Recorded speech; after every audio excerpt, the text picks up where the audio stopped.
fast movement breaks. We've been spending a lot of time on like the floor or the mat. So what I want you to do now today is try to step away from your desk if you can, or if you have a mobile screen, take it with you to a wall or near a wall.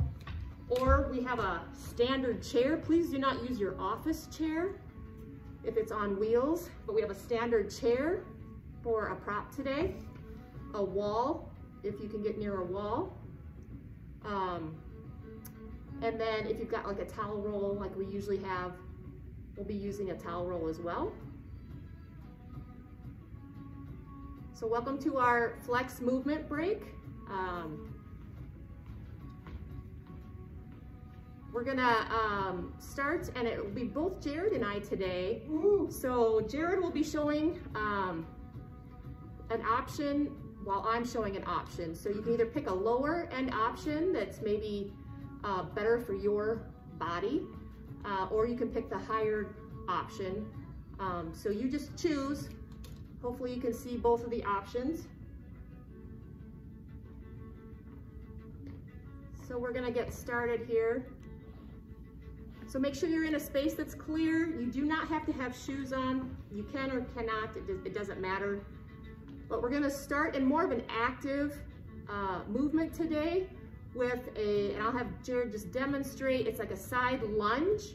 So you're gonna step to the side and lunge, shifting your hip over your leg, step, shift, and then back.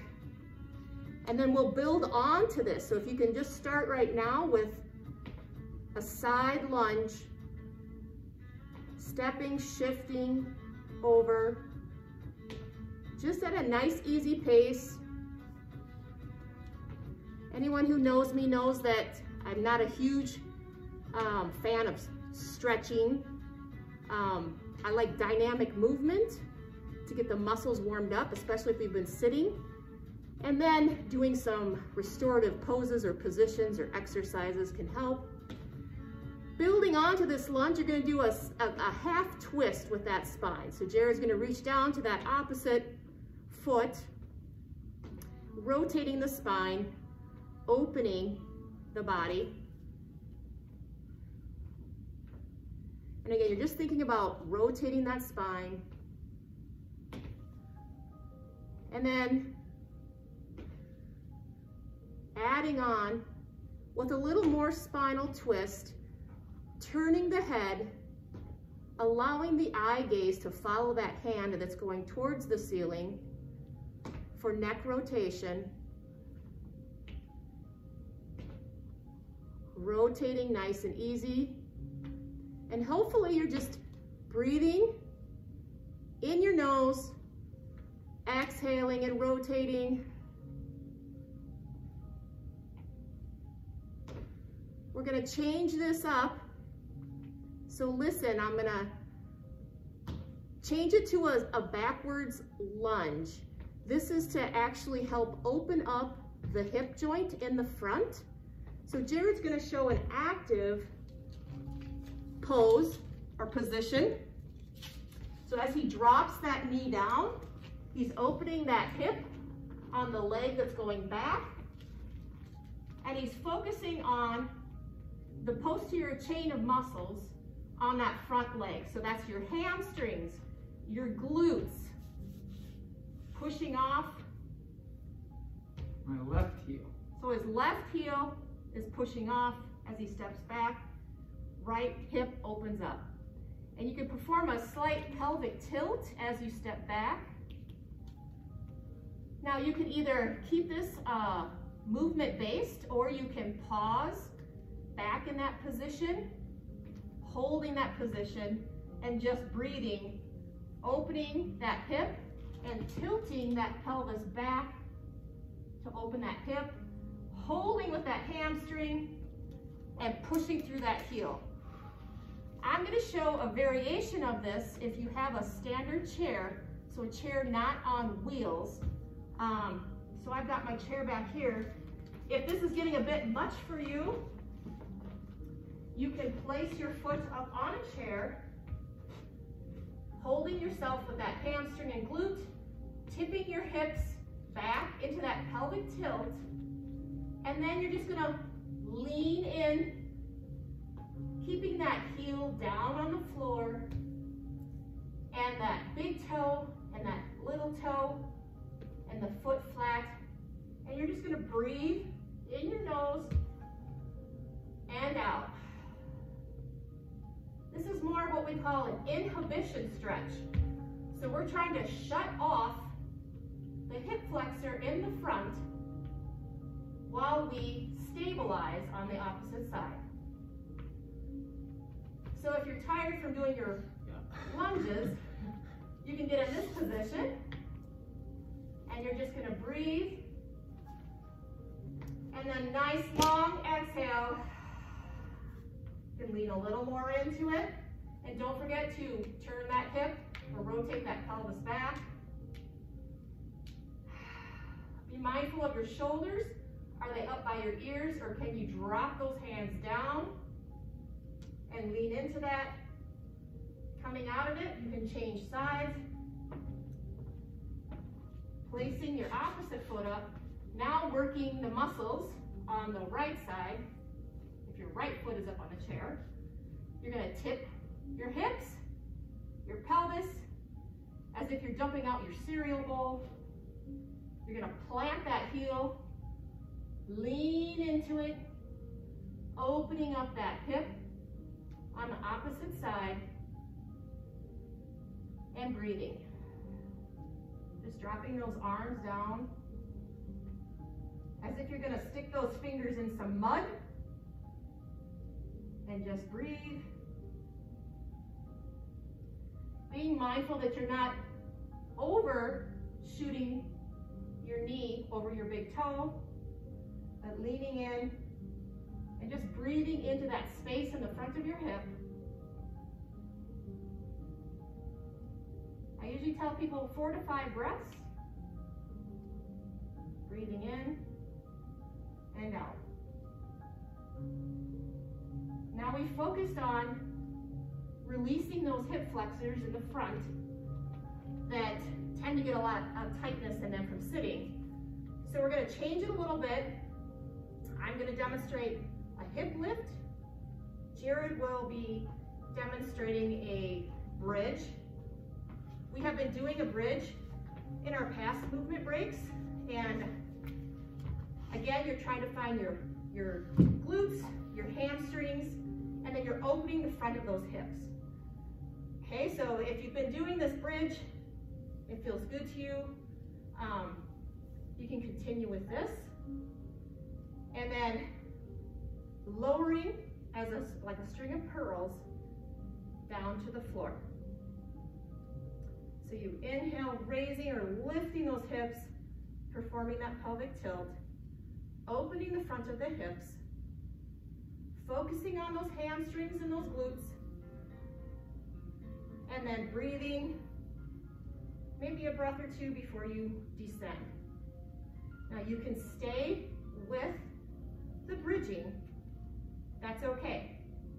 But if you want a little more of a challenge, I'm going to demonstrate a hip challenge and something called a hip lift. So if you've got your chair, you can use the edge of a chair. You could put your feet on a wall. You could use a coffee table, a ottoman, anything that you can dig your heels into to perform the lift. So hopefully you can just watch my demonstration and then you can perform it on your own while listening to my cues. So getting in this 90-90 position, resting those heels up on the chair, sliding those shoulder blades down the rib cage, shoulders away from the ears. You'll breathe in the nose, exhaling. As you exhale, lift, rotating that pelvis back and raising those hips. Your belt line and your ribs are going to stay flat on the table. Everything else, tailbone and down, will be elevated using your hamstrings and your glutes. You're just going to hold this position and breathe, okay?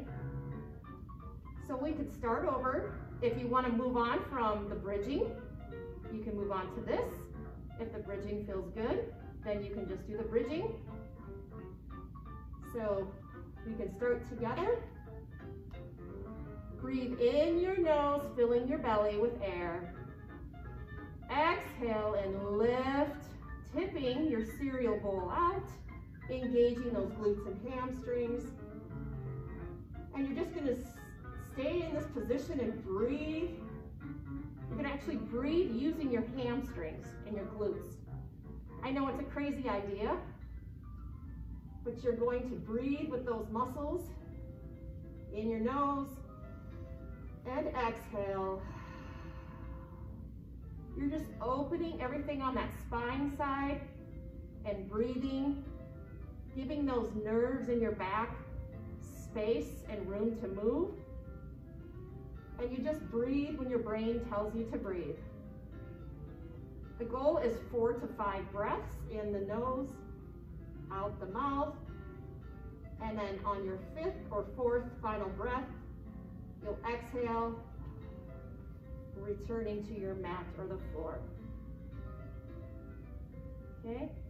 So this can be your challenge for the week, to be able to master this exercise, because it's a really nice exercise to try to shut down the muscles in the front of the hips and to actually tell the muscles in the back of our legs and our spine to work, okay? And we're also inhibiting or turning off these paraspinal muscles that are really tight from sitting or standing postures.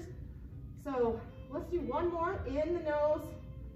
As you inhale, tip and lift. Hold and breathe. In the nose. And sigh that air out. Bringing those ribs to the top of your hip bones. Pausing briefly. And breathing again. Repeating that cycle. 3 more times of holding those hips in the air. It should feel challenging, but we're kind of unwinding and reducing the amount of muscles that are firing when we're sitting or standing. And then relax. Very nice. So, hopefully you found your hamstrings, you found your glutes.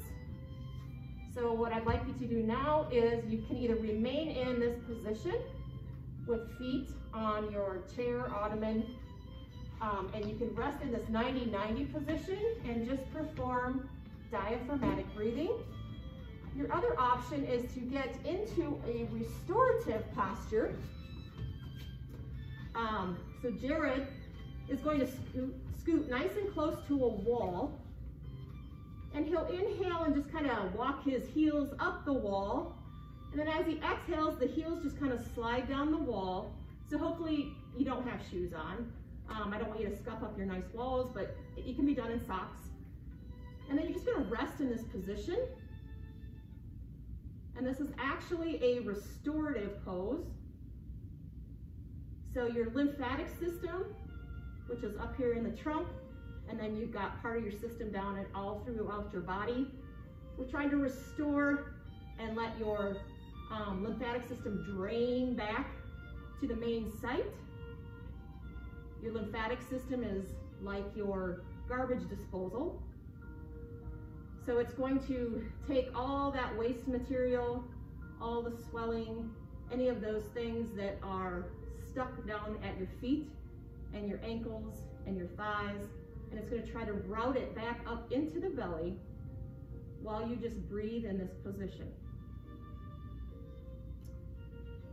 This is actually almost like traction for your spine as well, because it's just putting the muscles on relax, those paraspinals, while you breathe.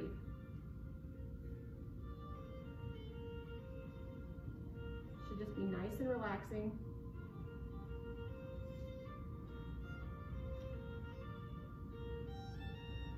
Hopefully you learned something from this today. This was recorded so that you can view it. And if you need to refer back to any of the exercises to practice for the upcoming week, it will be posted on the LOL Fit site. Hopefully you have restored and returned to an upright seated position. You can end by crossed legs, taking a nice big breath in. Exhale, bringing hands to heart center. Namaste. That's good. Thank you for joining us. Thank you for joining.